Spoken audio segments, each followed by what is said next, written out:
Jake Walker had always been the type to embrace solitude.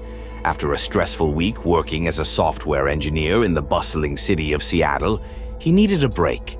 The idea of disconnecting from his demanding job, social media, and the noise of urban life sounded perfect.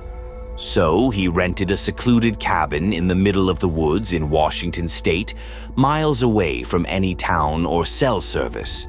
The trip started off peaceful.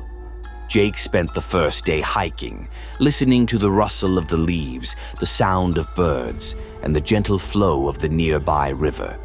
The air was crisp and clean, and the remoteness was refreshing. That evening, he lit a fire, made himself dinner, and relaxed on the porch, watching the sun dip behind the towering pine trees. But as night fell, the woods seemed to change. The once inviting sounds of nature became eerie in the darkness. The trees, which had felt protective in the daylight, now loomed ominously, their branches twisting in unnatural ways. It wasn't the isolation that unnerved Jake, it was the feeling of being watched. At first, he chalked it up to his imagination. He laughed at himself for being spooked by the dark, told himself that years of horror movies were playing tricks on his mind. But the unease lingered. That night, he barely slept. A strange tapping noise woke him up around midnight, like the sound of fingers drumming on glass. He shot out of bed and rushed to the window, but nothing was there. The tapping stopped as soon as he looked outside. He scanned the tree line but saw only darkness, illuminated by the faint light of the moon. The next day, he tried to shake off the experience, convincing himself it was a bird or some other animal. But the feeling of being watched followed him through the day. He couldn't ignore it anymore. While on a hike deeper into the woods, Jake stumbled upon something unsettling. Tucked behind a thick wall of trees was an old, dilapidated cabin, covered in moss and nearly swallowed by the forest. The structure was long abandoned, windows shattered, and the door hanging off its hinges. Curious, he approached. As he stepped inside, a sudden chill ran down his spine. The air was thick with the smell of damp wood and decay. The walls were covered in strange symbols, crudely drawn, and something about them felt wrong. In the center of the cabin lay a pile of bones, small animal skeletons scattered in a circle, like some sort of ritual. Jake's stomach churned, and he turned to leave. But just as he stepped back outside, he heard it, a low, guttural whisper that seemed to come from the trees themselves. It wasn't any language he recognized, but the tone was unmistakable, threatening. He bolted back to his cabin, heart racing, adrenaline surging. That night, the tapping returned, louder, more insistent. This time, it was on the walls, the windows, even the roof. Jake grabbed his flashlight and stormed outside, shining the beam into the forest. But again, he found nothing. The tapping stopped. But when he turned to go back inside, he froze. Standing just at the edge of the tree line was a figure. It was tall, impossibly thin, and its skin was pale, almost translucent. Its eyes were wide and glowing faintly in the darkness. Jake's breath hitched in his throat as he watched the figure move closer, its movements slow and deliberate, as if savoring the fear it was causing. Panic overtook him. He slammed the door shut, bolting it, and rushed to his phone, only to remember there was no signal out here. He tried to calm himself, but the scratching started again, this time more frantic, more desperate. It sounded like claws dragging across the wooden exterior. Hours passed, and the noise persisted. Sleep was impossible. As dawn broke, the sounds finally stopped, and for the first time in what felt like an eternity, Jake could breathe. He packed his things immediately, determined to leave this place behind. But as he opened the door to load his car, he was met with a horrific sight. Symbols, the same ones he had seen in the abandoned cabin, were carved all over the walls of his cabin. They surrounded the door frame, the windows, even the roof. The bones of small animals were arranged in intricate patterns on the ground, circling the entire structure. Jake jumped into his car and sped off, his heart pounding in his chest. As he drove, he glanced in his rearview mirror and saw the figure standing in the middle of the road, watching him. It didn't follow. It didn't need to, because now, even miles away from the woods, Jake couldn't escape the tapping. It followed him home. Ever since that trip, the tapping had become a nightly occurrence. No matter where Jake went, it followed.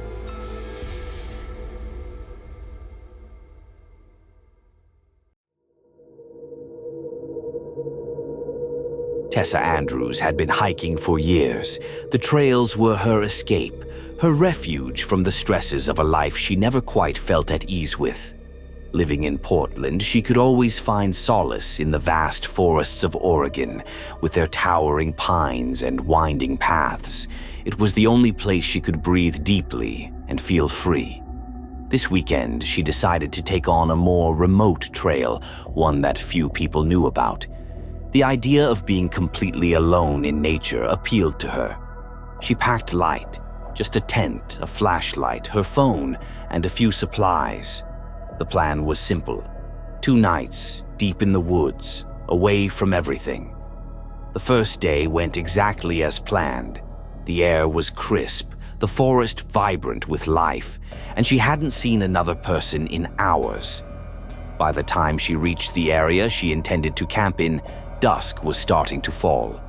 She set up her tent in a small clearing, surrounded by trees so dense that they blocked most of the fading sunlight.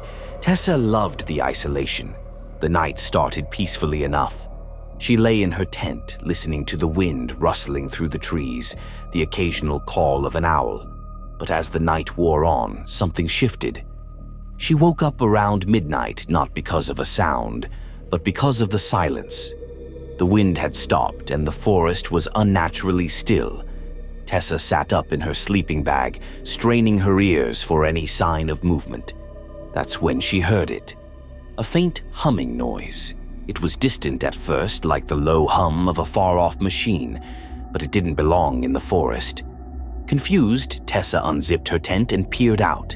The trees stood like silent sentinels, their branches still, but the humming grew louder. She grabbed her flashlight, flicked it on, and swept the beam around the clearing. Nothing seemed out of place, but the sound was closer now, almost behind her. Tessa spun around, heart racing, but saw only trees. Suddenly, the light flickered. The beam wavered for a moment before going out completely, plunging her into darkness. She banged it against her palm, trying to get it to work, but it stayed dead. The only light came from the faint crescent moon, barely enough to see by. The humming had stopped, replaced by a new sound. Footsteps. Slow, deliberate, circling her tent. Tessa's blood ran cold. She couldn't see who or what was out there, but she knew she wasn't alone anymore.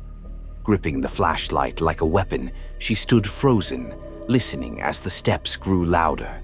They stopped just outside her tent, and for what felt like an eternity, there was only silence again.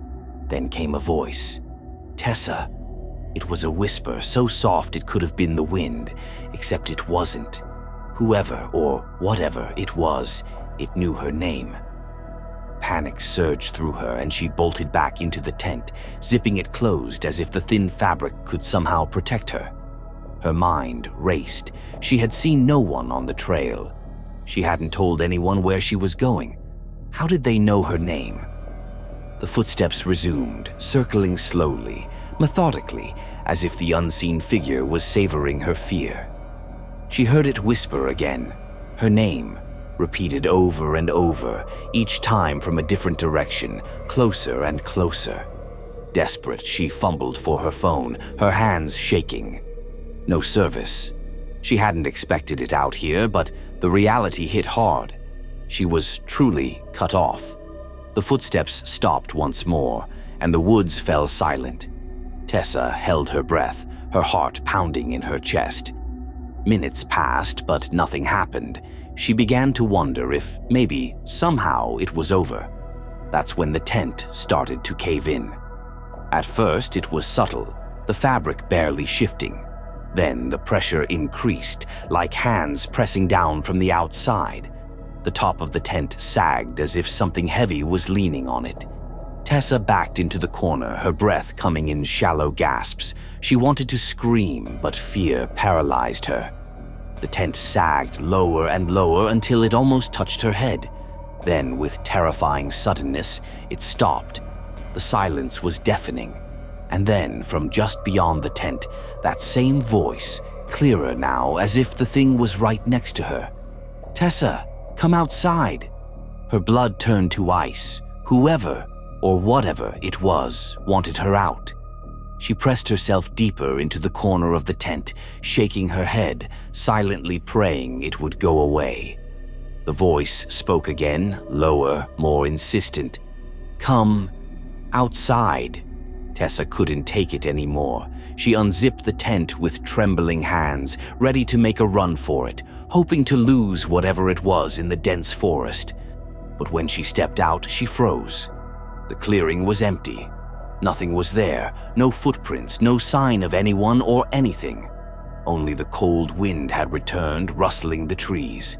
But the air felt wrong, heavy, as though something unseen was pressing down on her.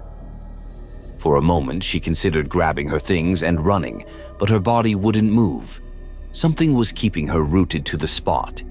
She felt eyes on her, invisible but undeniable, watching from every direction. Then, just at the edge of her vision, she saw it. A figure, barely visible, standing among the trees. It was too far to make out details, but it was tall and thin, with long, unnatural limbs. It didn't move, didn't breathe, but she could feel its gaze burning into her. The humming started again, louder this time, vibrating through her bones. And as she stood there, transfixed, the figure stepped forward. Tessa turned and ran, not caring where she went, as long as it was away from that thing. Branches slapped at her face, thorns tore at her clothes, but she didn't stop. She could still hear the humming behind her, growing louder, closer, until it felt like it was inside her head. Finally, after what felt like hours of running, she collapsed, her lungs burning. She looked back, expecting to see the figure looming over her, but there was nothing, just the dark, endless woods. She tried to catch her breath, her heart pounding in her chest. Maybe she had escaped. Maybe. The humming returned, louder than ever, and this time it was coming from inside her head. Tessa was found 2 days later by a group of hikers. She was wandering aimlessly through the woods, barefoot and mumbling incoherently.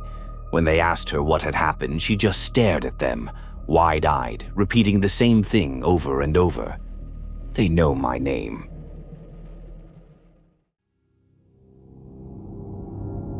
The Adirondack Mountains had always been a second home to Claire Harding. Growing up in New York, she had spent her summers camping with her family in the dense forests, learning to navigate the labyrinth of trees and trails. Now in her late 20s, with life in the city grinding her down, Claire decided to go back, alone this time, for a weekend retreat. The cabin she rented was deep in the woods, far from any town or main road, just the way she liked it. Her first night was peaceful. The cabin was cozy, with a wood-burning stove and the comforting smell of pine seeping through the walls. She spent the evening reading by the fire and sipping tea, reveling in the solitude. The only sounds were the occasional hoot of an owl or the distant howl of a coyote. The second night, however, was different. It began with a sound. Claire was lying in bed, half asleep when she heard it. A faint thud from outside, like something heavy had hit the ground. She sat up, heart pounding. The woods could be unpredictable, but this sound felt different, too deliberate. She grabbed her flashlight and stepped cautiously to the window. The forest was dark, the thick canopy blocking out even the light of the moon. She couldn't see much beyond the porch. Claire held her breath, waiting to hear the sound again. But the only noise was the crackling of the fire in the stove. After a few minutes, she convinced herself it was probably just a branch falling. She turned off her flashlight and went back to bed, though it took her much longer to fall asleep this time. Around 2 a.m., Claire was jolted awake again, this time by a much louder noise, something scraping against the side of the cabin, like nails dragging across wood.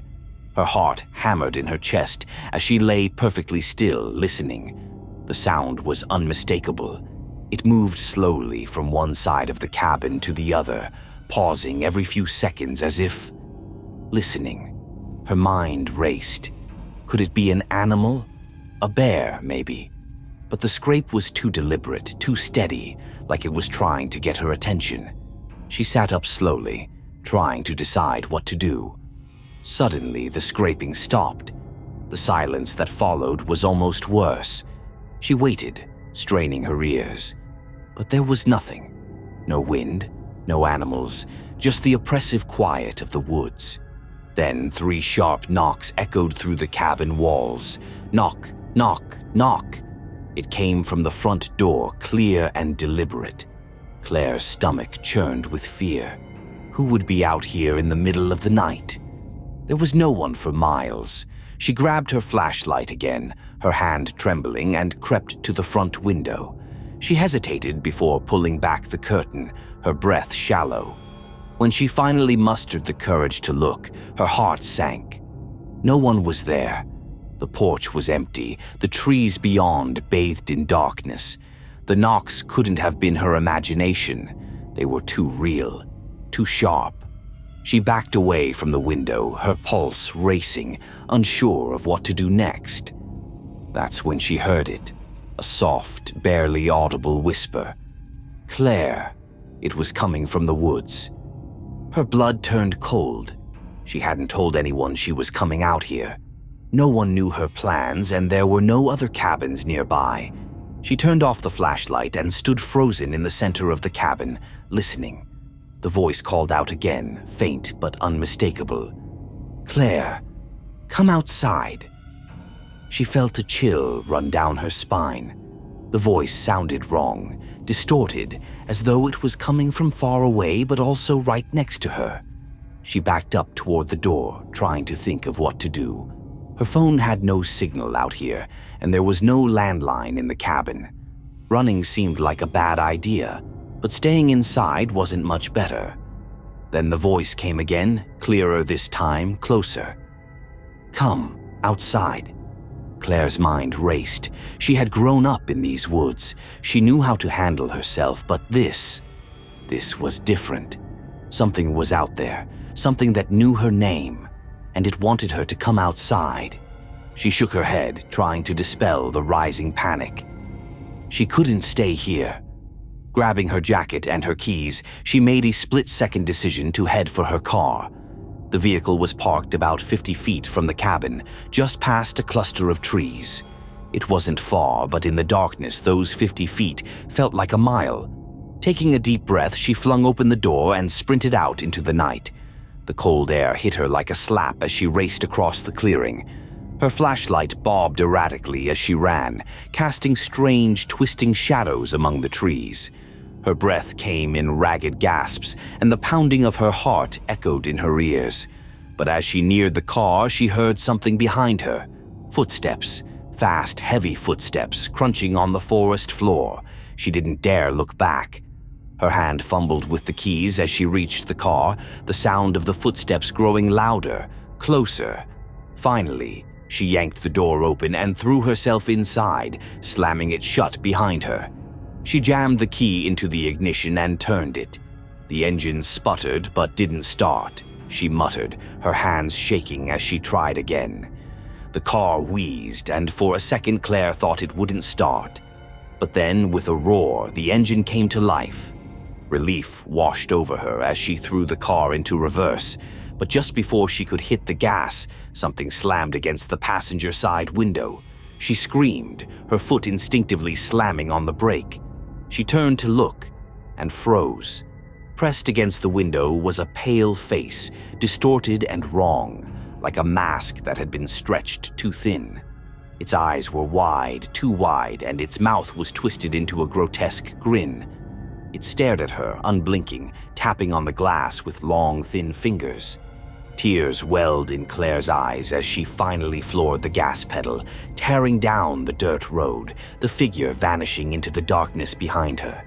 She drove for what felt like hours, the winding forest road twisting and turning beneath her tires, until she finally reached the safety of the main highway,